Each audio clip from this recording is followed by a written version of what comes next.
ہندوستان میں ابن بطوطہ لکھتے ہیں کہ یہاں دریا کنارے ایک وقت ایسا بھی آیا کہ ہندو متاثر ہوئے تو کچھ مسلمان بھی متاثر ہو گئے. کہنے لگے دریا کے کنارے سال کی جو آخری تاریخ ہوتی ہے نا، آخری تاریخ سمجھ لیں 29 ذی الحج، سال کے آخر پہ نا شیطان آتا ہے، ایک بت خانہ ہے اس میں شیطان آتا ہے اور شیطان آ کے اس بت خانے پہ قبضہ کرتا ہے. تو اگر وہاں ایک کواری لڑکی نہ بٹھائی جائے تو وہ سارے ملک پہ قبضہ کر لے گا اور سب کو مار ڈالے گا. لہذا ایک لڑکی کی بلی چڑھائی جائے گی، اس کو بٹھایا جائے گا بت خانے میں رات کو. وہ کواری لڑکی ساری رات وہاں بیٹھے گی، صبح جب لینے جاتے تو لڑکی مری ہوتی. شیطان آیا ہے تو اس کو نہ یہ دینی ہے تو تب اس نے جان چھوڑ. یہ رسم تھی.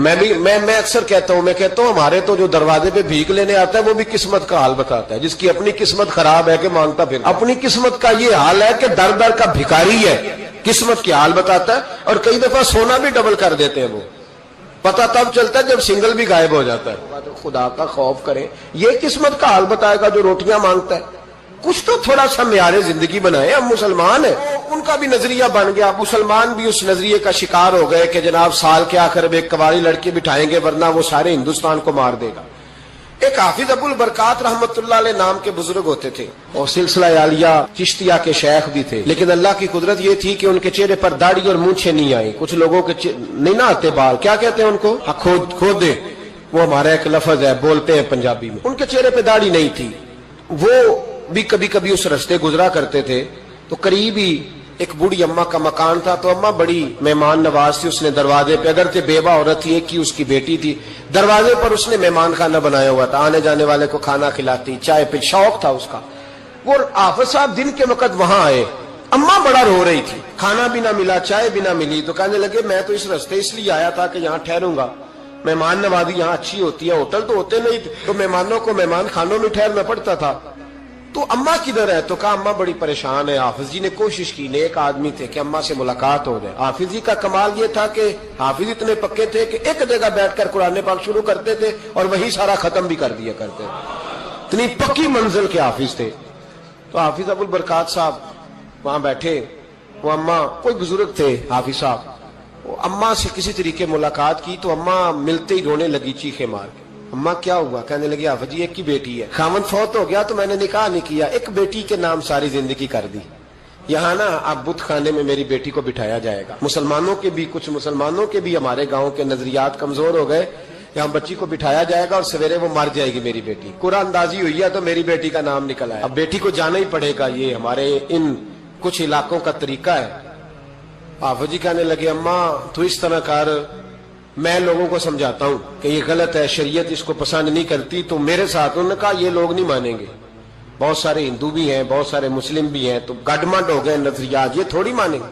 ہاؤ جی کہنے لگے اماں پھر ایک اور حل بھی ہے، میرے چہرے پہ کون سا داڑھی ہے، تو بیبیوں والے کپڑے مجھے دے، آج میں بیٹھتا ہوں وہاں دیکھتا ہوں کون سا شیطان آتا ہے. عقیدہ مضبوط ہو نا. اقبال کیا کہتے ہیں ارادے جن کے پختہ ہو، نظر جن کی خدا پر ہو، تلا تم خیز موجوں سے وہ گھبرایا نہیں کرتے. کہا مجھے دو کپڑے بیبیوں والے، میں بیٹھتا ہوں. اماں کہنے لگی وہ شیطان واقعی آتا ہے. آج تک جتنی بچیاں گئی ہیں سویرے مردہ ملی ہیں. بڑی سمجھنے والی بات ہے، غور کرنا. جتنی گئی ہیں ساری مردہ آئی ہیں. تو حافظ جی آپ کو جب وہ شیطان رات کو دیکھے گا نا، آپ آئے ہیں تو آپ کے تو وہ زیادہ ٹکڑے کرے گا کہ اس نے دھوکہ کیا، مرد ہو کے عورتوں کی جگہ پہ آیا. آپ نہ لیں. حافظ جی کہنے لگے ٹکڑے میرے ہونے ہیں نا، آپ فکر نہ کریں. دریا کنارے بت خانہ تھا. حافظ جی عورتوں والا لباس پہن کے وہاں بیٹھ گئے. حافظ صاحب کہتے ہیں 3 دفعہ میں نے رات کو باہر نکل کے دریا پہ وضو بھی کیا. ساری رات میں نے قرآن پاک پڑھا اور جب فجر کا وقت ہوا تو باہر نکل کے میں نے اذان پڑھی. لوگ آئے تو میں نے جماعت کرائی. اور فرماتے ہندو مسلمانوں سب کو بلا کے میں نے کہا کہ اگر آج کے بعد شیطان نہ آئے تو ہندو کلمہ پڑھتے ہو سارے؟ انہوں نے کہا جی پڑھتے ہیں. فرمایا لو پھر میں بالکل صحیح سلامت آ گیا، کوئی شیطان نہیں آیا. کہتے سب ٹھیک ہو گیا. اب لوگ کہنے لگے حافظ جی بات تو آپ کی ٹھیک ہے پر وہ بی بی کیسے مر جاتی تھی؟ جس کو ہم رات کو بٹھاتے تھے سویرے مردہ ملتی تھی تو اس کو کون مارتا تھا اگر شیطان نہیں آتا؟ حافظ جی سمجھانے لگے کہ شیطان وسوسہ دیتا ہے پر زندگی موت اس کے ہاتھ میں. وسوسہ دیتا ہے، جتنی اس کو گنجائش ہے وہ کرتا ہے. کہا پھر وہ بی بی کیسے مرتی تھی؟ تو حافظ جی نے ایک بہت بڑی بات سمجھائی. کہنے لگے اصل بات یہ جس آدمی کو پتا ہو نا میں نے سویرے مر جانا ہے وہ ڈر سے ہی مر جاتا ہے. جس کو پتا ہو نا کہ میں یہاں مرنے آیا ہوں تو وہ ڈر سے ہی. فرمانے لگے اس کا عقیدہ کمزور ہو جاتا تھا، وہ نفسیاتی طور پر سمجھتی تھی کہ میں نے مرنا ہی مرنا ہے. تو خوف ہوتا تھا, کوئی قریب نہیں آتا تھا, دریا اور جنگل دائیں بائیں, تو صبح تک اس عورت کا دل بند ہو جاتا تھا, تو وہ خوف سے ہی اسے کوئی شیطان نہیں مارتا تھا. تو فرمانے لگے جن لوگوں پر خوف طاری ہوتا ہے نا, انہیں کوئی بھی نہیں مارتا, وہ اندر کے خوف سے ہی مارتا. اندر کے خوف, بہت سارے لوگ ایسے ہیں جو نفسیاتی طور پر مر گئے, اندر کے خوف سے وہ لوگ مر گئے, اس لیے کہ وہ اپنے آپ کو مضبوط نہ کر پائے, اندر سے مضبوط کریں اپنے آپ. کسی خاص عہدے پہ مقام پہ جگہ نہیں ملتی. نوجوان تھا اور یتیم بھی تھا, شوق بن گیا دین پڑھنے کا. محلے دار علاقے والے کہنے لگے کہاں سے کمائے گا, نہ باپ ہے نہ ماں ہے نہ گھر ہے, کہاں سے. حضرت رومی کہتے ہیں نوجوان نے جنگل میں جھونپڑی لگا لی, وہاں وہ صبح مدرسے جاتا, شام کو جنگل میں رہتا, وہاں اللہ اللہ کرتا, سبق یاد کرتا. ایک دن بادشاہ کی بیٹی رستہ بھول گئی, جنگل میں آئی سہیلیوں کے ساتھ, باڈی گارڈ بھی ساتھ تھے پر رستہ بھول گئی. کھوتی کھوتی شام ہو گئی, ایسی کھوئی کہ جب رات گہری ہو گئی تو آ کے اس نوجوان کے پاس رکی اور چلانے لگی. شیر کے دھاڑنے کی آواز آتی ہے, بھیڑیے کے بولنے کی آواز آتی ہے. نوجوان اکیلا, سہیلیاں بچھڑ گئیں, گارڈ بچھڑ گئے. کہنے لگی میں پریشان ہوں, مجھے جگہ مل جائے گی. نوجوان کہتا میں نے شہزادی دیکھی اور مجھے بھی پتا تھا کہ گھر ایک ہی ہے, اور رات کو اندر سے دروازہ بھی بند کرنا پڑتا ہے, جنگل جانور بھی آ جاتے ہیں. کہتے میری چھوٹی سی کٹیا میں, جھونپڑی میں وہ آئی, رو کے کہنے لگی سہارا کوئی نہیں, اگر میں پیچھے نکلوں گی تو بھیڑیے کھا جائیں گے. کہتے میں نے اسے جگہ دے دی. اکیلی عورت, چراغ جل رہا ہے, سبق یاد کر رہا ہوں. میرے نبی پاک نے فرمایا جہاں مرد عورت اکیلے ہو تیسرا شیطان ہوتا ہے. اور شہزادی, وہ بچہ کہتا ہے سبق یاد کرتا رہا ساری رات. وہ بچی کو کہا سو جا, پر وہ کہتی ہے نیند مجھے بھی کہاں آئی. ایسے موقع پر نیند, ساری رات سبق یاد کرتا, تھوڑی تھوڑی دیر کے بعد چراغ جلتا تو اس پہ انگلی رکھتا, ہاتھ جلتا تو پیچھے کھینچ لے, پھر دوسری انگلی رکھتا, تھوڑی دیر کے بعد جلتا تو کھینچ لے, ہاتھ سارا جل گیا. صبح کرنیں چمکی تو کہنے لگا چل نکل جا, دوڑ جا, بس بڑا صبر کا امتحان ہو گیا, چلی جا. شہزادی باہر نکلی, سپاہی ڈھونڈ رہے تھے, بادشاہ خود جنگل میں نکلا ہوا تھا, میری بیٹی مل گئی. بادشاہ تنہائی میں جا کے کہنے لگا بیٹا میں دنیا کو بتاؤں گا کہ میری بیٹی کھوئی نہیں تھی, سپاہی ساتھ ہی تھے. یہ بڑا مشکل ہوتا ہے, بیٹی تو بھول کے بھی رات کہیں رہ پڑے تو لوگ جینے نہیں دیتے, تو بیٹا مشکل ہو جائے گا میرے لیے. کہاں تھی؟ اس نے کہا نیک نوجوان کے پاس. اس نے کہا بیٹا میں تو تیری بات مانوں گا پر دنیا نہیں مانے گی. اگر اس نوجوان نے کسی کو بتا دیا کہ تو اس کے پاس تھی تو پھر لوگ میرا جینا محال کر دیں گے. بیٹا میں مر جاؤں گا, میری مجبوری یہ ہے کہ وہ کہیں راز نہ اگل دے وہ نوجوان, اسے قتل کرنا پڑے گا. عورت نے منتیں کی, اس بیٹی نے کہا میرے موسم کو مارو گے, روئی. اور وہ کہنے لگا میں بادشاہ ہوں, میرا اپنا وقار ہے, میں اس کو چھوڑ نہیں سکتا. گرفتار کر لائے سپاہی. وقت طے ہو گیا سزا کا. اکیلے کال کوٹری میں رکھا گیا, جو اس کے خاص اعتبار والے تھے ان کی ڈیوٹی لگائی. بادشاہ نے بلایا طالب علم کو, آیا. عورت کہنے لگی, بیٹی کہنے لگی ایک دفعہ تو بلاؤ نا, ایک سوال بس پردے میں رہ کے پوچھنا ہے, اور پھر جو آپ کا جی چاہے میرے موسم کو مارنا تو ہے, تو مرضی آپ کی. سامنے کھڑا کیا, نوجوان پردے کے پیچھے, عورت کھڑی ہو گئی. بادشاہ بیچ بیٹھ گیا. بی بی کہنے لگی ساری رات بیدار میں بھی رہی, سویا تو بھی نہیں. وہ جو تو چراغ کے قریب ہاتھ لگا کے جلاتا تھا وہ سمجھ نہیں آئی. نوجوان رو پڑا, کہنے لگا کیا کروں, میں نے رسول اللہ کا دین پڑھا ہے, کیا کروں, میں نے حضور کا دین پڑھا ہے. میں نے پڑھا ہے کہ زانی کو سب سے نیچے دوزخ کے سب سے نچلے درجے میں جلایا جائے, اسے جہنمیوں کا پیپ اور ریشہ پلایا جائے, گند کھلایا جائے. یہ روایتیں پڑھی ہوئی تھی. تھوڑی تھوڑی دیر کے بعد شیطان مجھے کہتا تھا بدکاری کر لے. میں اپنا ہاتھ اسی وقت جب شیطان مشورہ دیتا تو میں آگ پہ کرتا, میں کہتا اگر یہ برداشت ہو گئی تو وہ بھی ہو جائے گی. جب ہاتھ جلتا تو میں سمجھ جاتا نہیں تجھ سے تو یہ نہیں برداشت ہوتی تو وہ کیسے ہوگی. پھر مجھے شیطان مشورہ دیتا کوئی دیکھ نہیں رہا, تو بلانے نہیں گیا, خود آئی, میں دوسری انگلی لگا دیتا. میں نے ہاتھ جلایا اور میں سمجھ گیا جب چھوٹا سے چراغ کی اتنی سی شمع کی آگ نہیں برداشت ہوتی تو دوزخ کی کیسے برداشت ہوگی. کہتا میں باز آیا. بادشاہ نے یہ کہانی سنی, لفظ سنے تو چیخ مار کے رویا. کہنے لگا طالب علم تو میرے نبی کا سچا غلام ہے، اور میرے رسول کے جو سچے غلام ہوتے ہیں انہیں پھانسیاں نہیں دی جاتی، انہیں تخت پہ بٹھایا جاتا ہے۔ اب تجھے سزا نہیں ہوگی، بلکہ میں اپنی بیٹی کا نکاح تیرے ساتھ کروں گا، اور میرے بعد اس سلطنت کا بادشاہ بھی تو ہی بنے گا۔ اب وہ نوجوان وہاں نعرے لگا رہا ہے، کہتا ہے لوگوں تم مجھے کہتے تھے دین سے کیا ملتا ہے؟ دین سے تو اللہ تخت و تاج بھی عطا فرما دیتا ہے۔ اگر نوجوان شرم و حیا والے بن کے رہے، اللہ ساری عزتیں دے دے گا۔ دیکھیں نا، اللہ کے فضل سے عزت ملتی ہے، اور جب کوئی عزت داروں جیسا کام ہی نہ کرے۔ ایک بات اور عرض کرنی ہے پر وقت تھوڑا رہ گیا۔ جوانوں، جس سینے میں دل ہوتا ہے وہ دھڑکتا بھی ہے، لیکن تجھے پتہ نہیں کہ یہ کسی ماں کا بیٹا ہے، پتہ نہیں کسی بیوی کا شوہر ہے۔ ایک ہمارے دوست ہیں، بزرگ ہیں، ان کا داماد فوت ہو گیا، نشہ کرتا تھا، تو میں تعزیت کرنے ان کے گھر پہنچا تو کھڑے ہو گئے ہاتھ باندھ کے، کہنے لگے حضرت صاحب باقی ساریاں گلاں چھڑ دیو، صرف نشے تے تقریر کریا کرو۔ وہ جب جیتا تھا تو تب بھی اس کے بچے یتیم ہی تھے، یتیم ہی تھے۔ میری بیٹی جب میرے گھر آتی تھی اور میں اپنے پوتوں کے اترے کپڑے اسے پہننے کو دیتا تھا تو میرا کلیجہ پھٹتا تھا، اور میری بیٹی اس کی زندگی میں بھی بیوہ کی زندگی گزار رہی تھی۔ وہ میری بہوؤں کے اترے ہوئے کپڑے پہنتی تھی، کوئی دعا کرو، کوئی جلسے کرو، یہ لت ختم ہو جائے۔ اور کہنے لگا اب میرے وہ چلا تو گیا ہے، دادا دادی اس کے پہلے کوئی نہیں، چچا ہے کوئی نہیں، جب تک تو میں زندہ ہوں ان نواسوں کو کوئی روٹی کا لقمہ، کوئی کپڑا مل جائے گا، لیکن سوچتا ہوں میں بوڑھا ہوں، مر گیا تو ان کو کوئی پوچھے گا بھی نہیں، کون ان کی خبر۔ اتنا ظلم اس قوم سے، اتنی زیادتی، اور آرام سے لکھ کر لوگ گزر گئے کہ یہ 70 لاکھ ہے، ان کا درد تو سمجھو، تکلیف تو سمجھو۔ 7 فٹ کا سونا جوان اور نشے کا عادی ہے تو کسی نالی میں پڑا ہوا ہے۔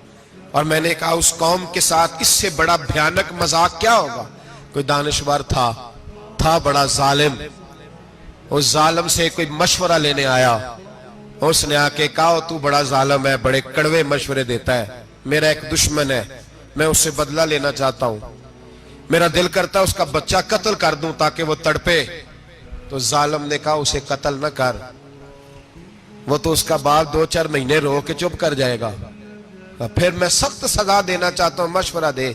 تو اس نے کہا اس کے بچے کو نشے پہ لگا دے، جس کا بچہ نشہ کرے گا وہ باپ روز مرے گا، روز جیے گا، وہ ماں روز مرے جیے گی، نشے پہ لگا دے۔ اس قوم کے ساتھ سب سے بڑا ظلم یہ ہوا کہ ملت کا جوان نشے پہ لگ گیا، ڈرگز پہ لگ گیا، اتنے تباہ حالات ہوئے کہ جوان چڑھتی جوانیاں، اماں نے کتاب دے کے بھیجا تھا، اور کالج سے واپس آئے تو نشے کے ٹیکے ہاتھوں میں پکڑے ہوئے، ٹیکے۔ اور آپ کے اس ملک کے اسلام آباد میں ایک دن میڈیا نے وہ خبر بھی وائرل کی اور وہ چیز بھی دکھائی لوگوں کو، 3 مہینے کا بچہ لے کے نشئی سڑک پہ آ گیا، اس نے کہا میرا نشہ ختم ہو گیا، میرا بچہ خرید لو، 2 پڑیاں دے دو۔ تو وہاں بیبیاں جو سن رہی تھیں وہ بھی چیخے مار کے رو رہی تھیں۔ یہ ظلم کیا اس قوم کے ساتھ، اور کرپشن کی لعنت نے اجازت دی سپلائی کرنے والوں کو کہ گلی گلی بیچے، گلی گلی۔ انہوں نے کچھ تھوڑا ظلم نہیں کیا ان حکمرانوں نے، اور ہماری اپوزیشن اس کو نہ صرف اتنا پتا ہے کہ یہ جائیں اور ہم آئیں، اس سے زیادہ کوئی غرض نہیں۔ بھائی کرپشن کے خلاف نکلے ہو تم، نشے کے خلاف کس دن نکلو گے؟ جوئے کے خلاف کس دن؟ قوم تو مر رہی ہے نشے سے، اس کے خلاف میدان میں کب آؤ گے؟ صرف اتنا ہے کہ یہ جائیں اور ہماری باری آئے، اس سے زیادہ کچھ نہیں۔ جتنے مجرم وہ ہیں اتنے ہی تم بنتے جا رہے ہو، اس لیے کہ اصل بات پر نہ وہ آتے ہیں اور نہ اصل بات پر یہ آتے۔ بھائیو، میرے نبی پاک صلی اللہ تعالی علیہ وسلم، اور ایک اور تماشا ہے، یہ میرے پہ اللہ کا یہ احسان رہا، اس لیے نہیں کہ میں پرہیزگار آدمی ہوں، نیک ہوں، اس لیے نہیں، ویسے ہی اللہ بعض اوقات اسباب بناتا ہے، سبب بناتا ہے۔ مجھے نہ شراب کے رنگ کا پتہ ہے، نہ اس کی خوشبو کا پتہ ہے، نہ میں نے کبھی زندگی میں دیکھی ہے، یہ کرم ہے میرے حضرت صاحب کا، میں نے نہیں دیکھی، مجھے نہیں پتا کیسی ہوتی ہے، کچھ باتیں میں نے سنی ہیں۔ ایک محفل میں بیٹھا تھا مجلس میں، تو ایک شخص نے کہا کھانسی نہیں جاتی بچے کی، دوسرا اس کو مشورہ دے رہا ہے، کھانسی نہیں جاتی، بڑی دوائی دیسی بھی فلاں بھی بڑی کھائی، مشورہ دیا اس کو کہ تو اس طرح کر، اس کو نا شراب کے 2-4 چمچے پلاؤ. کہتے ہیں جی اس کو نا یہ پلاؤ تو صحیح ہو جائے گی. تو میں نے پلٹ کے اس کی طرف دیکھا، میں نے کہا کوئی عقل کر، کیا مشورہ کرنا مولانا، میرا تجربہ ہے. میں نے کہا تیرا تجربہ افضل ہے یا رسول اللہ کا فرمان زیادہ افضل ہے؟ تیرا تجربہ افضل ہے. حضرت ام سلمہ رضی اللہ تعالیٰ عنہ کہتی ہے میں نے عرض کی یا رسول اللہ صلی اللہ علیہ وسلم میری بچی بڑی بیمار ہے، تو مجھے کسی نے کہا ہے یہ تھوڑی سی نشے والی چیز ہے، یہ بنا کے تیار کر کے دو صحیح ہو جائے گی.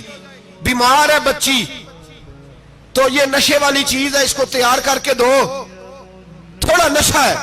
اگرچہ بعض، میں نے شروع میں کہا، بعض لوگ مریض کو، سخت مریض کو ایسی ادویات جو مجبوری بن جائے اس کی گنجائش اور اجازت دیتے ہیں. محتاط علماء تو اس میں بھی بہت ساری چیزیں پہلے بیان کرتے ہیں، لیکن اس نے کہا جی میرا نشہ دینا ہے شفا کے لیے.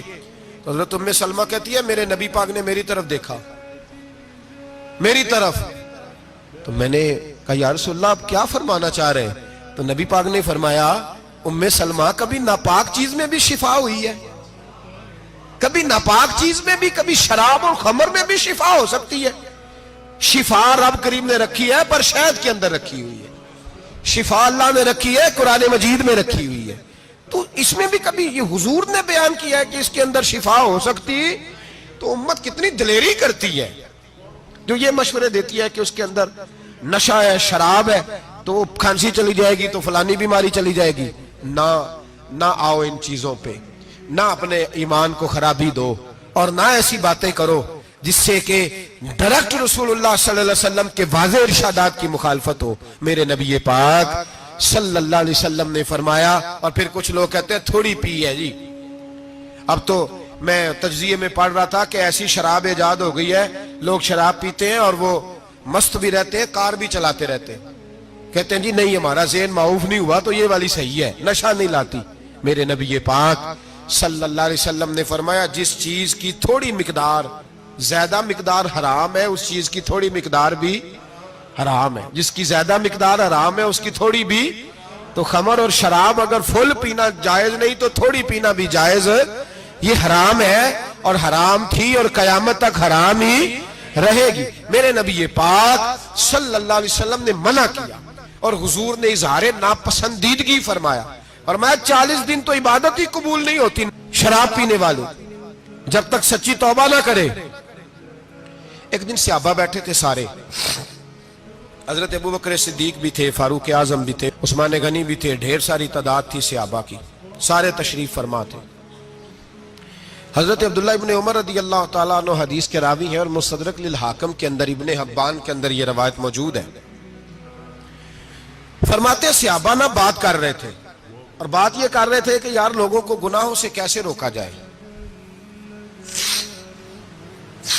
لوگوں کو گناہوں سے گفتگو. صحابہ یہ کر رہے تھے. عبداللہ ابن عمر کہتے ہیں بیٹھے تھے اور جو گفتگو کر رہے تھے کہ گناہوں سے پلاننگ جی ہوتی تھی. ان کی جو محفلیں ہوتی تھی نا بیٹھ کے، وہ خوش گپیاں نہیں ہوتی تھی بلکہ وہ تبلیغ کی، جد و جہد کی، لوگوں کو برائی سے منع کرنے کے لیے بیٹھتے تھے، اس پر منصوبہ بندی کرتے تھے، پلان کرتے تھے، آگے ترتیب دیتے تھے.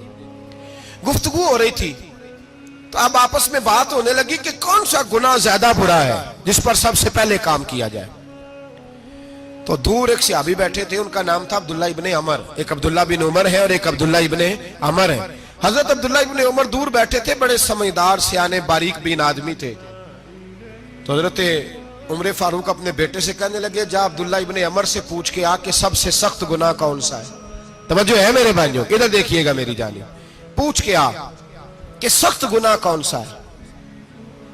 عبداللہ بن عمر رضی اللہ تعالیٰ عنہ کی خدمت میں جب عبداللہ ابن عمر گئے تو جا کے کہنے لگے کہ صحابہ پوچھتے ہیں کہ آپ نے زیادہ وقت گزارا ہے نبی رحمت صلی اللہ علیہ وسلم کے پاس، تو بتلائیے برا گناہ کون سا ہے، سب سے سخت گناہ، تاکہ سب سے پہلے اس پر پابندی لگائی جائے، اس پر محنت کی جائے. تو حضرت عبداللہ ابن عمر کہنے لگے صحابہ کو جا کے بتا دو کہ سب سے برا گناہ شراب پینا ہے، سب سے برا گناہ، اور یہ ام الخبائث ہے، برائیوں کی جڑ ہے، گناہوں کی ماں ہے، یہ بنیاد ہے، باقی گناہ اسی سے شروع ہوتے ہیں. کہتے ہیں میں نے آ کے بتایا تو حضرت ابو بکر صدیق رضی اللہ تعالیٰ عنہ اور سیدنا فاروق اعظم کہنے لگے خود جاتے ہیں، ان کے پاس خود جاتے ہیں، چونکہ ہم نے بات سننی ہے ہم خود جاتے ہیں اور ان سے جا کر کے سوال کرتے ہیں کہ اگر آپ کو اس تفصیل کا پتہ ہے نا تو اس کے پیچھے بھی کوئی تفصیل ہوگی جو میرے نبی پاک نے بیان کی ہوگی صلی اللہ تعالی علیہ وسلم، اس تفصیل کا بھی آپ کو پتہ ہوگا جو نبی پاک نے بیان کی ہوگی، اس بات کے پیچھے جو بیک گراؤنڈ ہے، جو پس منظر ہے۔ فرماتے ہیں کہ ہم اٹھے، عبداللہ ابن عمر کے پاس گئے، ان سے جا کے پوچھا کہ جناب آپ نے یہ تو فرمایا ہے شراب ام الخبائث ہے، تو اس کے پیچھے پس منظر کیا ہے؟ تو عبداللہ ابن عمر کہنے لگے یہ میں نے اپنے پاس سے نہیں کہا، یہ میں نے نبی پاک سے سنا ہوا ہے۔ حضور سید عالم صلی اللہ علیہ وسلم بیٹھے تھے تو حضور نے فرمایا شراب، یہ نشہ، یہ برائیوں کی ماں ہے۔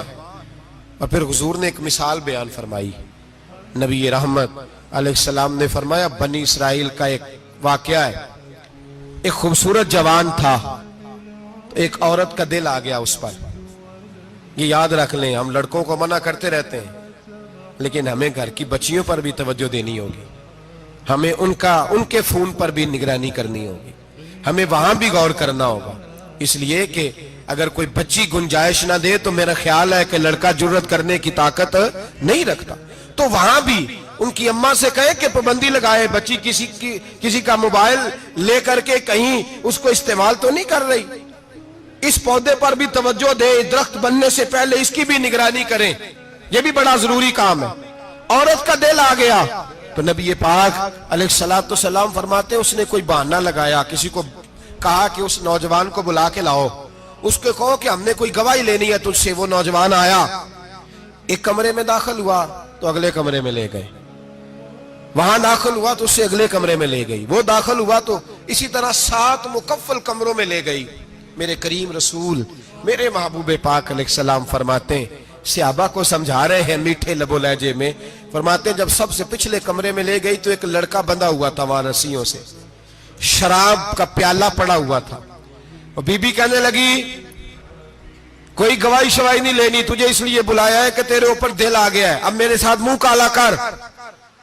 تو وہ جوان کہنے لگا نہیں، میں نے اپنے نفس کو پاک رکھا ہوا ہے، میری نظر بھی پاک ہے، دل بھی پاک ہے، اور اس کی برکت یہ ہے کہ رب نے میری روح کو بھی پاک رکھا ہوا ہے، تو میں یہ حرکت نہیں کر سکتا۔ پاک لوگ پلید کاموں کی جانب توجہ نہیں کرتے، میں یہ حرکت نہیں کر سکتا۔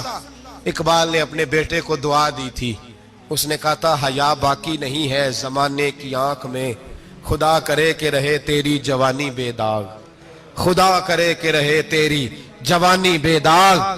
کہا میرے ساتھ منہ کالا کر، اس نے کہا میں نہیں کرتا۔ کہنے لگی چل پھر اس کو قتل کر، اس کو میں نے باندھا ہوا۔ اس نے کہا میں قتل کیوں کروں، میری کیا دشمنی ہے؟ کہا پھر شراب پیو، کہا میں شراب بھی نہیں پیتا۔ تو وہ کہنے لگی اب تو میں نے تجھے اپنے چنگل میں پھانس لیا ہے، اب تو یہاں سے بچ کے جا نہیں سکتا، اور اگر تو باہر جائے گا تو میں شور کروں گی، لوگ جمع کروں گی، اس نے میری عزت آبرو پہ ہاتھ ڈالا ہے، تو بچ تو نہیں سکتا، ایک کام تو کرنا پڑے گا۔ محبوب فرماتے ہیں اس نوجوان نے سوچا کہ زنا بھی بہت بڑا جرم ہے، قتل بھی بہت بڑا گناہ ہے، چلو اب مجبوری ہے تو شراب پی لیتا ہوں۔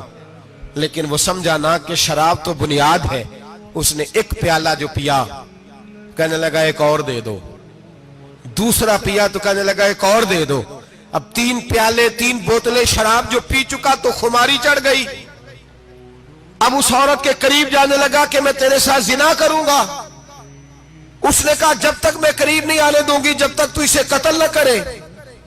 اس نے اسے قتل بھی کیا، زنا بھی کیا۔ تو محبوب فرمانے لگے یہ قتل اور زنا جو ہوا ہے تو یہ شراب کی وجہ سے ہوا ہے، گویا شراب وہ جرم ہے جو قتل بھی کرائے گی، جو زنا بھی کرائے گی۔ اور اگر آپ نشئی کو دیکھیں، اگر آپ شرابی کو دیکھیں تو کیا وہ ڈکیتیاں نہیں کرتا پھرتا، وہ چوریاں نہیں کرتا، وہ اپنی ہی ماں کا زیور نہیں بیچ آتا، وہ اپنی ہی بہن کا پڑا ہوا جہیز نہیں بیچ آتا، وہ اپنے ہی گھر میں ڈاکے نہیں ڈالتا، وہ اللہ کے گھر مسجد میں آ کر کے چوری نہیں کرتا۔ وہ صرف اس لیے کرتا ہے کہ یہ نشہ، یہ شراب، یہ ماں ہے گناہوں کی، یہ جڑ ہے۔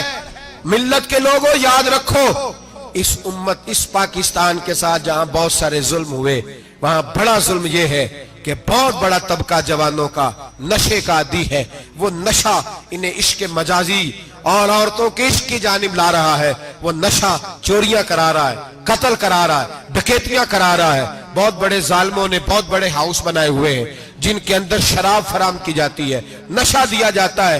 میں نے تو ایسے ایسے لفظ سنے کہ الیکشن کے دنوں میں ووٹ لینے کی خاطر سیاستدان انہیں نشہ فراہم کرتے ہیں، انہیں باندھ کے رکھتے ہیں، روز تمہیں پڑیا ملے گی، ووٹ ہمیں ڈالنا۔ اتنا ظلم، اتنی زیادتی، اتنا جبر، ایک انسان کے ساتھ کھیلنا۔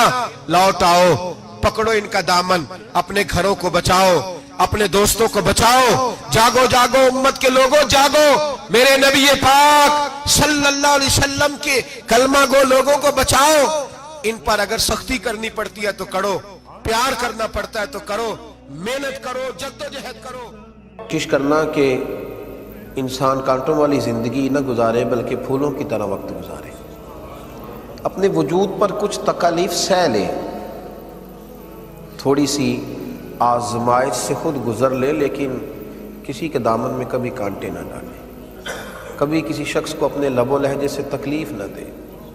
زخم تو کئی دفعہ ان پہ مرہم لگتا ہے تو وہ صحیح ہو جاتے ہیں، لیکن لفظوں سے نکلے ہوئے تیر، جو زبانوں کو سے نکلی ہوئی باتیں جو دلوں کو گھائل کرتی ہیں، ان کے زخم بڑی مشکل سے بھرا کرتے ہیں۔ کبھی ظلم نہ کریں، کبھی زیادتی نہ کریں، بالخصوص وہ لوگ جن کو اللہ نے کوئی عہدہ دیا ہے، کوئی منصب دیا ہے، کسی جگہ پہ اللہ تبارک و تعالیٰ نے انہیں کوئی اقتدار اور کچھ اختیار دیا ہے، وہ ہمیشہ اس بات کا خیال رکھیں، اپنے ماتحتوں پر، کمزوروں پر، اپنے سے چھوٹوں پر، زیر دستوں پر کبھی ظلم نہ کریں۔ قرآن پاک فرقان حمید نے ارشاد فرمایا، سورہ ابراہیم کے اندر فرمایا، وَلَا تَحْسَبَنَّ اللَّهَ غَافِلًا عَمَّا يَعْمَلُ الظَّالِمُونَ، فرمایا اللہ تبارک و تعالیٰ کو ہرگز بے خبر نہ جاننا ظالموں کے کاموں سے۔ اللہ ظالموں کے کام سے بے خبر نہیں، وہ جانتا ہے ظالم کیا کر رہا ہے۔ اللہ تبارک و تعالیٰ کے علم میں ہے کہ ظالم اس قدر زیادہ لوگوں کو تکلیف دے رہے ہیں، اسے بے خبر نہ جاننا۔ پھر ہو کیا رہا ہے؟ فرمایا انما یؤخرہم لیوم تشخص فیہ الابصار، فرمایا اللہ تو انہیں ڈھیل دے رہا ہے اس دن کے لیے جس دن آنکھیں کھلی کی کھلی رہ جائیں گی، لوگوں کو خبر ہی نہ ہوگی کہ یہ والی سزا بھی ممکن تھی، ایسا بھی ہو سکتا تھا، یہ بھی ممکن تھا، پھر آنکھیں کھلی کی کھلی رہ جائیں گی۔ انہیں پھر پتہ چلے گا کہ جب ہم نے ظلم کیے تھے تو اب اس کی یہ سزا ہے۔ نبی کریم علیہ السلام نے ارشاد فرمایا کہ اللہ فرماتا ہے، اس کو کہتے ہیں حدیث قدسی، جس کو حضور علیہ السلام بیان کریں اور فرمان اللہ تبارک و تعالیٰ۔ اللہ فرماتا ہے، جیسے یہاں کہا نا انما یؤخرہم لیوم تشخص فیہ الابصار، اللہ انہیں ڈھیل دے رہا ہے اس دن کے لیے جس دن آنکھیں کھلی کی کھلی رہ جائیں۔ مسلم شریف میں نبی پاک علیہ السلام ارشاد فرماتے ہیں کہ اللہ تبارک و تعالیٰ فرماتا ہے کہ ظلم حرام ہے، جب میں کسی بندے کے ساتھ ذرہ برابر بھی زیادتی نہیں کرتا تو میں اپنے بندوں پر بھی اس کو حرام رکھتا ہوں کہ وہ بھی ایک دوسرے پر ظلم نہ کرے۔ یار کتنا خوبصورت اور صاف ستھرا اور کتنا زبردست یہ فکرہ ہے، کس کا زیادہ اس جملے کے اندر طاقت ہے کہ نبی پاک صلی اللہ علیہ وسلم نے فرمایا کہ قیامت کے دن جو اندھیرے تمہیں گھیریں گے نا، قیامت کے اندھیروں میں سے سب سے بڑا اور گمبھیر اندھیرا تمہارے ظلم کا اندھیرا ہوگا۔ جو اندھیرے تمہیں قیامت میں گھیر لیں گے، ظلم قیامت کی تاریکیوں میں سے تاریکی ہے، یہ تمہارے راستے کی رکاوٹ بنے گی۔ یہ وہاں جنت کی طرف جب تم جا رہے ہوگے تو اندھیرا کر دے گی تمہارے آگے۔ ظلم قیامت کے اندھیروں میں سے ایک اندھیرا ہے۔ نبی پاک صلی اللہ علیہ وسلم نے صحابہ سے سوال پوچھ لیا، فرمایا بتاؤ مفلس کون ہوتا ہے، غریب کون ہوتا ہے؟ بتاؤ تم میں مفلس کس کو سمجھتے ہو، غریب کون ہوتا ہے؟ صحابہ نے عرض کی یا رسول اللہ صلی اللہ علیہ وسلم ظاہر سی بات ہے، جس کے پاس پیسے نہ ہو، مکان کرائے کا ہو، بیچارہ تنگ دست ہو، مجبوری میں وقت گزار رہا ہو، ہم اسے مفلس اور غریب کہتے ہیں، تو حضور صلی اللہ علیہ وسلم نے فرمایا نہیں، ابھی بخاری مسلم کی حدیث ہے، فرمایا نہیں بھائی، میری امت میں تو مفلس اور غریب وہ ہے جو قیامت کے دن احد پہاڑ کے برابر نیکیاں لے کے آئے گا۔ اب یہ ایک نئی بات ہے کہ احد پہاڑ کے برابر نیکیاں اور پھر بھی مفلس ہے، پھر بھی غریب ہے، تو حضور صلی اللہ علیہ وسلم نے فرمایا نیکیاں احد پہاڑ کے برابر ہوں گی۔ بھیجا ہوا جو اس نے آخرت کے لیے جمع کرایا ہے وہ کیا ہے، یہ غور کر لے وہ۔ واتقوا اللہ، اور پھر ڈر جاؤ اللہ سے، ان اللہ خبیر بما تعملون۔ فرمایا تم جتنے مرضی پردے ڈالتے پھرو، تمہارے رب کو تمہارے تمام کاموں کی خبر ہے، اسے پتا ہے تم کیا کرتے ہو، وہ جانتا ہے۔ عزیز دوستو، بزرگوں اور بھائیوں، قرآن مجید نے دو چیزوں پر بڑا زور دیا ہے، ایک اللہ کو ماننا، اور اللہ کو ماننے کا مطلب ہے نبی پاک کو بھی ماننا۔ اللہ کو ماننے کا مطلب ہے کتابوں کو بھی ماننا، قرآن پاک کو بھی ماننا۔ لیکن دو باتیں آپ کو زیادہ ملیں گی، ایک ایمان، اور اس کے بعد سب سے زیادہ زور ہے ایمان بالآخرت پر، آخرت کو مانو۔ وَمِنَ النَّاسِ مَن يَقُولُ آمَنَّا بِاللَّهِ وَبِالْيَوْمِ الْآخِرِ وَمَا هُمْ بِمُؤْمِنِينَ۔ اللہ فرماتے ہیں کچھ لوگوں کا دعویٰ ہے کہ ہم اللہ اور آخرت پر ایمان رکھتے ہیں، حالانکہ وہ ایمان نہیں رکھتے، دعویٰ کرتے ہیں، نفاق کا مظاہرہ کرتے ہیں، منافقت کرتے ہیں۔ جو اللہ کو ماننے والا ہوتا ہے اس کا رنگ اور ہوتا ہے، جس کو پتا ہوتا ہے قیامت کے دن اللہ کے حضور کھڑے ہونا ہے، اس کے اعمال یہ نہیں مانتے، کہتے ہیں ہم مانتے ہیں، پر مانتے، دعویٰ ہے کہ ہم مانتے ہیں آخرت کو بھی اور اللہ کو بھی، پر نہیں مانتے۔ قیامت قائم ہونا ضروری ہے، اگر وقوع قیامت نہ ہو تو ظالم کی تو موجیں لگ گئی، جابر تو موج کرے گا، فاسق اور فاجر تو کہیں گے دنیا میں بھی ہم اپنے اقتدار کے زور پر جیتے رہے، آج بھی ہمیں پوچھنے والا کوئی نہیں۔ عقلاً نقلاً قیامت کا قائم ہونا ضروری ہے۔ قیامت قائم ہوگی تو مظلوم کو اس کے ظلم پر داد رسی کی جائے گی اور ظالم کو سزا ملے گی۔ ایک آدمی ساری زندگی دنیا کے اندر لوٹ مار کرتا رہا، دھوکہ فریب فراڈ کرتا رہا، اس کی راتیں شراب و کباب میں گزر گئیں، وہ مرے اور بات ختم ہو گئی، ٹھیک ہے موج کر کے چلا گیا۔ ایک آدمی ساری زندگی اس نے اللہ تبارک و تعالیٰ کی رضا کے لیے اپنی نظر کی حفاظت کی، زبان کی حفاظت کی، یہاں تک کہ دل کی بھی حفاظت کی، وہ بھی مرے تو معاملہ ختم ہو گیا۔ اس طرح تو پھر سرکش کا کچھ بنے گا ہی نہیں، نظام زندگی ساری اس کی سوچ ختم ہو کے رہ جائے گی اگر قیامت قائم نہیں ہو۔ قیامت کا قائم ہونا حق ہے، اس لیے قرآن مجید نے ایک جگہ پہ نہیں 20 جگہ پہ یہ بیان فرمایا ہے کہ قیامت ضرور قائم ہو، قیامت، اور وہ قائم ہو کر اپنے سارے لوازمات سمیت قائم ہوگی۔ میرے نبی پاک صلی اللہ علیہ وسلم نے فرمایا مظلوم کو حق ملے گا، ظالم کو سزا ملے گی۔ جابر اس دن اللہ کی بارگاہ میں رسوا کیے جائیں گے، جن پر جبر کرتے رہے انہیں اللہ کے حضور سے عطا کیا جائے گا۔ قیامت کا وقوع ہونا ضروری ہے، اور قیامت تو جب قائم ہوگی تب ہوگی، دنیا میں بھی ایسا ہوتا ہے، ظلم کا انجام ٹھیک نہیں ہوتا، جبر کا انجام، جھوٹ کی زندگی لمبی نہیں ہوتی، دھوکے فریب فراڈ ملمہ سازی، ان چیزوں کی عمریں اللہ نے تھوڑی رکھی ہیں۔ وقتی طور پر ظالم کو، دھوکے باز کو، جابر کو جو مہلت ملتی ہے وہ سمجھتا ہے میری سیاست کام کر رہی ہے،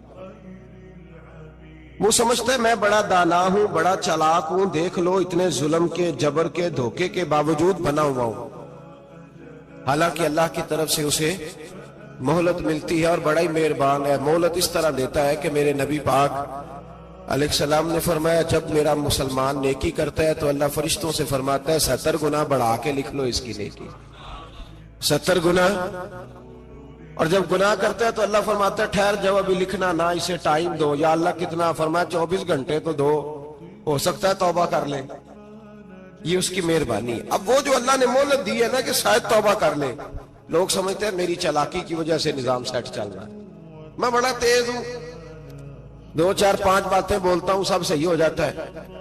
لوگ اس کو اپنی دانائی سمجھ لیتے ہیں، حالانکہ وہ اللہ کی طرف سے۔ فرعون نے کئی 100 سال حکومت کی اور اس طرح اس نے ظلم کیے کہ لاکھوں اور ہزاروں بچے قتل ہی کرا دیے۔ 12,000 عورتوں کے پیٹ میں حمل تھا، اس نے ضائع کرا دیا۔ جب حضرت موسیٰ علیہ السلام اپنی قوم کو لے کے نکلے، رستے میں دریا آ گیا، فرعون پیچھے لگا ہوا تھا۔ وَإِذْ فَرَقْنَا بِكُمُ الْبَحْرَ فَأَنْجَيْنَاكُمْ، اللہ فرماتے ہیں تمہارے لیے میں نے دریا کو پھاڑا اور تمہیں نجات دے دی۔ وَأَغْرَقْنَا آلَ فِرْعَوْنَ، اور فرعون کو غرق کر دیا۔ وَأَنْتُمْ تَنْظُرُونَ، تم کھڑے دیکھ رہے تھے۔ اب جب حضرت موسیٰ دریا کے کنارے پہنچے تو فرعون بھی پیچھے آیا۔ فرعون لوگوں سے کہا کرتا تھا کہ میں کہتا ہوں تو دریا چلتا ہے، میں کہتا ہوں تو ہوائیں آتی ہے، میرے حکم کے پابند ہے سارے۔ جاگ رہے ہیں نا آپ حضرات، غور فرمائیے گا بات پر۔ دعویٰ تھا اس کا کہ میں کہتا ہوں تو نظام زندگی چلتا ہے۔ اب جب دریا کے کنارے پہنچی حضرت موسیٰ علیہ السلام تو اللہ نے حکم دیا کہ آپ عصا ماریں۔ جناب موسیٰ نے عصا مارا، 12 رستے بن گئے۔ اب حضرت موسیٰ کی قوم گزر رہی تھی تو فرعون سے پوچھنے لگے کہ تو کہتا تھا میرے حکم سے چلتا ہے، تو وہ تو حضرت موسیٰ نے ڈنڈا مارا ہے تو رستہ بن گیا ہے۔ باز نہیں آتا انسان باز بنے بڑے ہیں اس کے پاس، بڑی دلیلیں ہیں، جھوٹ سچ بول کے اپنے آپ کو مطمئن کرتا ہے، آخر دم تک تبدیل ہونے کو تیار نہیں ہوتا، دلیلیں گھڑتا رہتا ہے، بناتا رہتا ہے، شور کرتا ہے جان بوجھ کے۔ بھئی تو کہتا تھا میرے چلانے سے چلتا ہے، تو باز ابھی بھی نہیں آیا۔ کہنے لگا میں نے ہی حکم دیا ہے کہ ذرا پھٹ جا، مجھے یہ زندہ چاہیے۔ باز رسی جل گئی، بال کہنے لگا میں نہیں کہا ہے دریا کو کہ یہ مجھے زندہ چاہیے، میرے بھاگے ہوئے ہیں تو اس لیے پھٹا ہے، تو آؤ میرے ساتھ دریا کراس کریں۔ تو پتا تو ان کو بھی تھا نا جتنا تو رب بنا ہوا ہے، پتا تو تھا، سارے جانتے تھے۔ کہنے لگے تو پہلے کراس کر، اگر تو بچ گیا تو ہم بھی پیچھے آتے ہیں۔ اب چاروں ناچار۔ ایک روایت تو یہ ہے کہ یہ جب خدائی کا دعویٰ کرتا تھا نا، تخت پہ بیٹھا ہوتا تھا، تو ایک دن حضرت جبریل آئے اس کے پاس انسانی شکل میں، تو کہنے لگے میں بڑی دور سے آیا ہوں تو ایک مسئلہ پوچھنا تھا۔ کہا پوچھو۔ کہنے لگے ایک غلام تھا کسی بادشاہ کا، تو بادشاہ نے اسے تھوڑی دیر کے لیے ایک علاقے کی سربراہی دے دی۔ کتنی دیر کے لیے ہمیں سربراہیاں ملتی ہیں؟ کیوں جی؟ تھوڑی دیر کے لیے ملتی ہے نا، تھوڑی دیر کے لیے سربراہی دے دی ایک غلام کو۔ ذرا بات کو سمجھیے، حضرت جبریل پوچھتے ہیں، کہتے ہیں سربراہی مل گئی، اب وہ مالک ہی بن کے بیٹھ گیا ہے، وہ بات ہی نہیں سنتا، اس کو تھوڑی دیر کے لیے بنایا تھا، وہ تو خدائی کا دعویٰ کرنے لگا ہے، آپ بتائیں اس کا انجام کیا ہونا چاہیے؟ یہ مسئلہ پوچھنے آیا ہوں۔ تو فرعون کہنے لگا اس کا انجام یہ ہے کہ اسے پانی میں غوطے دے دے کے مار دو۔ انجام کیا ہے؟ بولیے کیا انجام ہے؟ کیا انجام ہے جی؟ پانی میں، اللہ اکبر، اپنی سزا تجویز کر رہا ہے۔ اس کی سزا کہ اسے پانی میں غوطے دے دے کے مارو ظالم کو۔ اسے تھوڑی دیر کے لیے بنایا تھا اور وہ چھائی گیا ہے، قبضہ ہی کر گیا ہے۔ حضرت جبریل کہنے لگے جی آپ لکھ کے دے دیں گے؟ کہنے لگا لاؤ لکھ دیتے ہیں۔ لکھوا لیا، جناب جبریل رکا لے کے تشریف لے گئے۔ اب جب فرعون دریا میں آیا نا تو اللہ نے حکم دیا مل جا۔ جب دریا ملا چیخنے لگا تو حضرت جبریل آئے، کہنے لگے تیرا ہی فتویٰ ہے، یہ تیری سزا ہی ہے نا، ہم بھی بڑی سزائیں تجویز کرتے ہیں، یہ جھوٹا ہے جی، اس کا تو فلانا علاج ہونا چاہیے، تو اگر تو جھوٹ بولے تو یہ فلانا بڑا جاور ہے جی، اس کے ساتھ اس طرح ہونا چاہیے، تو اگر تو یہ کام کرے تو جو سزا تو لوگوں کے لیے تجویز کر رہا ہے تو اپنے بارے میں بھی سوچ۔ اب جب غوطے آئے نا، آخری وقت دیکھا وہ فرعون جو کہتا تھا میری مرضی سے دریا چلتا ہے، علامہ ساوی نے تفسیر ساوی میں لکھا ہے تڑپ کے رونے لگا۔ جب یہ مزاج ہے، ایک دفعہ اوپر آتا ہے آدمی جب دریا میں جاتا ہے، اوپر آیا تو چیخنے او میرے حواریو خدا کا واسطہ مجھے بچاؤ۔ کہنے لگے تو کہتا تھا میری مرضی سے چلتا ہے، بے بسی ہے، تڑپتا ہے، روتا ہے۔ روتا ہے وارث شاہ مان کری نہ وارثاں دا، رب بے وارثہ کر کے ماردائی، تڑپ رہا ہے چلا رہا ہے، کوئی مدد کو نہیں پہنچتا۔ اب جب آخری ہوتا آیا تو کہنے لگا آمنا بے رب موسیٰ و ہارون، میں موسیٰ کے رب کو بھی مان گیا، ہارون کے رب کو بھی۔ اللہ نے فرمایا نہیں، اب تیرا ماننا قابل قبول ہے، اس وقت ماننا تھا جب تجھے مہلت دی تھی، جب تو جوان تھا۔ بڑھاپا آتا ہے، بیماری آتی ہے، جوان آدمی بیماری کا شکار ہوتا ہے تو کہتا ہے یا اللہ ایک دفعہ صحیح کر دے، میں ساری پڑھا کروں گا، ایک دفعہ ٹھیک کر دے، میں مسجد میں رہوں گا، میں اگلے سال اعتکاف بھی کروں گا، میں ساری تراویحیں پڑھوں گا۔ تو اس وقت پڑھنی تھی جب تجھے مہلت دی تھی، اس وقت پڑھنا تھا جب اللہ نے تجھے آسانی دی، زندگی دی۔ اگلا وقت یہ حال ایک کا نہیں ہوا، نمرود کو دیکھ لیں، حضرت ابراہیم علیہ السلام کو کہتا تھا میں رب ہوں، آپ نے فرمایا رب تو وہ ہے جو زندہ کرتا اور مارتا ہے۔ ایک موت کا قیدی بلایا، کہنے لگا ہاں بھائی کتنے دن رہ گئے تھے پھانسی میں؟ کہنے لگا جی پرسوں ہونی تھی، کہا جا تجھے آزاد کیا، لو میں بھی زندگی دیتا ہوں۔ ایک بے گناہ آدمی کو پکڑ کے قتل کر دیا، کہتا میں بھی مارتا ہوں۔ حضرت ابراہیم علیہ السلام کہنے لگے تو بیوقوفوں جیسی دلیلیں دے رہا ہے، چل اس طرح کر، میرا رب سورج مشرق سے نکالتا ہے، تو اگر رب ہے تو مغرب سے نکال کے دکھا۔ اب دلیل کا جواب کوئی نہیں تھا تو کہنے لگا پکڑو اور آگ میں ڈال دو۔ اللہ کے نبی کو آگ میں ڈالنے والا، یہاں ایک مچھر بیٹھا ہے، 400 سال حکومت کی اور خدائی کا دعویٰ کیا، یہاں مچھر بیٹھا تھا، چھینک آئی تو مچھر اندر چلا گیا۔ پہلے دربار کا ادب یہ تھا کہ جو آئے سجدہ کرے، اب اس کے سر پہ کوئی چیز مارتا تھا تو اسے سکون ہوتا تھا، مچھر تھوڑی دیر کے لیے اس کا دماغ چھوڑتا تھا۔ او بھائی یہ اس دھرتی پہ اللہ نے لوگوں کو نظارے دکھائے اور ہمیں سمجھانے کے لیے دکھائے، ہمیں تفکر کی، غور کی دعوت دی کہ دیکھ لینا، اپنے عمل کو پرکھنا، تمہارے عمل حضرت موسیٰ کے فرما برداروں جیسے ہیں، جناب ابراہیم کے فرما برداروں جیسے ہیں، یا بن کے بیٹھ گئے ہو۔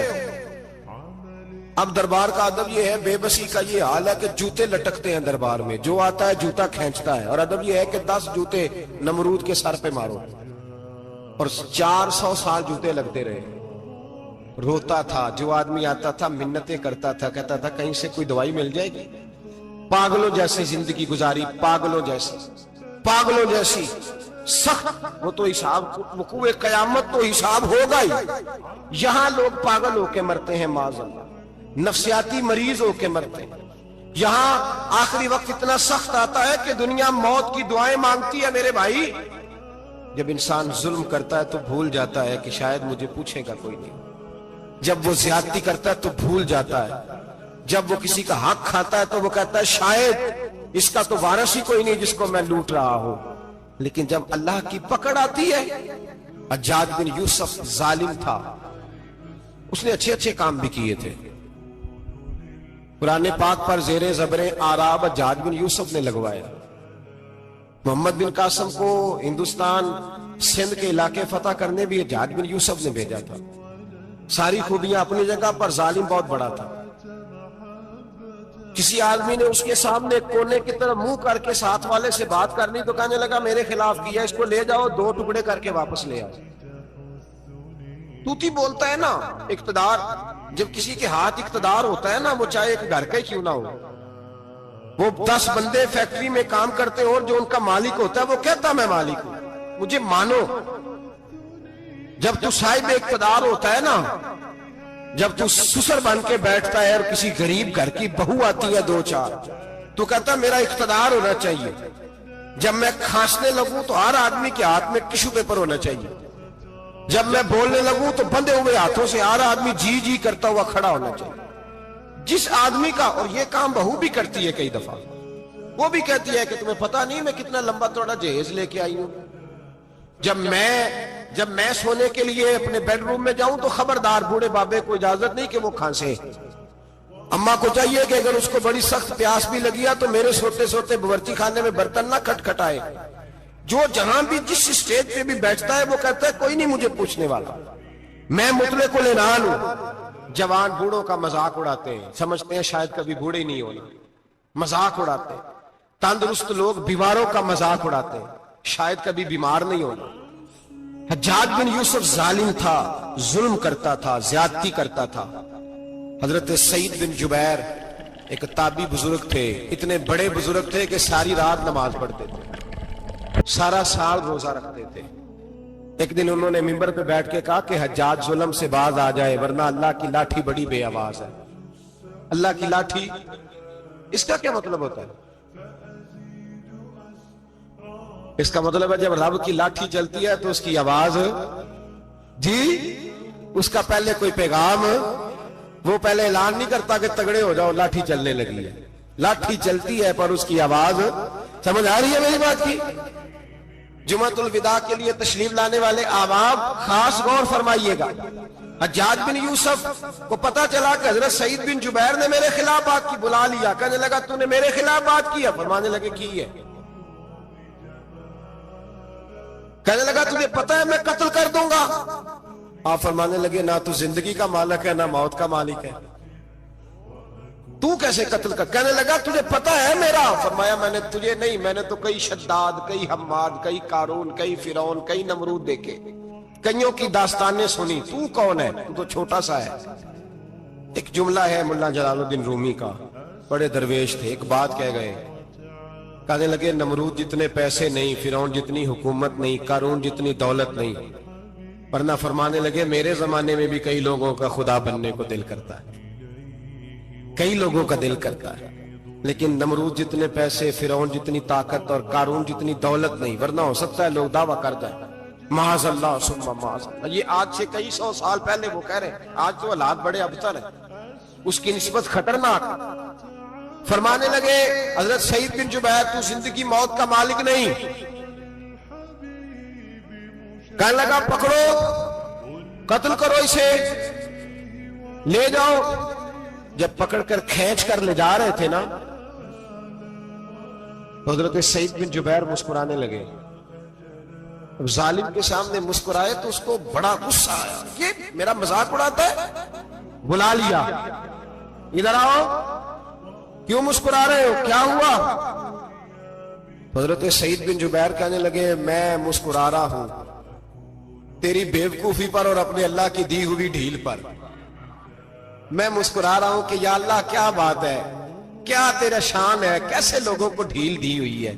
میں مسکرا رہا ہوں تیری بیوقوفی پر کہ تو سمجھتا ہے شاید مجھے پوچھنے والا کوئی نہیں۔ کہنے لگا اس کو باہر نہ لے جاؤ، میرے سامنے قتل کرو۔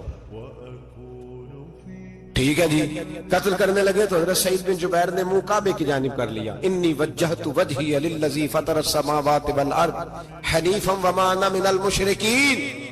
جب آپ نے یہ آیتیں پڑھی نا کہ میں نے منہ کر لیا ہے اپنے رب کی جانب، کرو مجھے قتل، کہنے لگا نہیں نہیں، اس کا منہ پھیرو، کعبے کی طرف ہو کے قتل نہ ہو، ہے ظالم پر پاگل ہو گیا ہے۔ حضرت سعید بن جبیر کے حوصلے نے شکست دے دی، ناکام ہو گیا، مخبوط الحواس ہو، کہنے لگا اس کا منہ پھیر دو۔ جب کعبے سے پھیرا تو آپ فرمانے لگے للہ المشرق والمغرب فانما تولى فثم وجه اللہ۔ اللہ فرماتا ہے تو مشرق اور مغرب سارا ہی اللہ کا ہے، جدھر بھی منہ کرو گے ادھر اللہ ہی اللہ ہے، جدھر بھی منہ کرو گے ادھر اللہ ہی اللہ ہے، چاروں جانب۔ پھیر دے جدھر منہ پھیرنا ہے تو نے، پھیر دیا منہ۔